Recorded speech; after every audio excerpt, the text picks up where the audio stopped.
இன்றைக்கி நம்ம கிச்சன் விலாகரில் ரொம்ப ஹெல்த்தியான ராகி தோசையும் மாங்காய் இஞ்சி சட்னியும் எப்படி செய்கிறதுன்னு பார்க்கலாம்.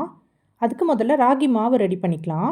2 கப்பு ராகி, 1/2 கப்பு உளுந்து, 1 ஸ்பூன் வெந்தயத்தை 2-3 வாட்டி வாஷ் பண்ணிவிட்டு ஒரு 4 மணி நேரம் ஊற வச்சுருங்க. பாருங்கள், நல்லா ஊறி இருக்குது. இதை மிக்ஸி ஜாரில் சேர்த்து நல்லா ஃபைனாக அரைச்சி எடுத்துக்கலாம். அரைச்ச மாவோட உப்பு சேர்த்து நல்லா கலந்து விட்டு ஒரு 6 மணி நேரம் புளிக்க வச்சுருங்க.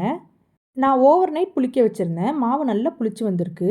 மாவு கொஞ்சம் திக்காக இருக்கிறதுனால தண்ணி ஊற்றி தோசை மாவு பதத்துக்கு கலந்து தனியாக வச்சிடுறேன். அடுத்து மாங்காய் இஞ்சி சட்னி ரெடி பண்ணிக்கலாம். மாங்காய் இஞ்சி நல்லா க்ளீன் பண்ணிவிட்டு இந்த மாதிரி சின்ன சின்னதாக கட் பண்ணிக்கோங்க.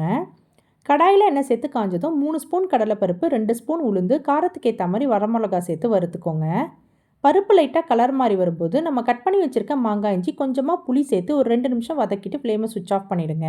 இதெல்லாம் நல்லா ஆறுனதும் அரைக்கும்போது கைப்பிடி அளவுக்கு தேங்காய், தேவையான அளவு உப்பு சேர்த்து அரைச்சிக்கோங்க.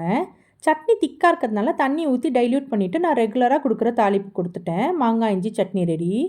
அடுத்து தோசைக்கல்லை நல்லா சூடு பண்ணி நம்ம அரைச்சி வச்சுருக்க ராகி மாவை ஊற்றி மெல்லிசான தோசையாக போட்டு எடுத்துக்கலாம். இது கூட நம்ம ரெடி பண்ணி வச்சுருக்க மாங்காய் இஞ்சி சட்னியை சேர்த்து சர்வ் பண்ணிங்கன்னா ரொம்ப ஹெல்த்தி அண்ட் டேஸ்டியான breakfast R dinner combo ready.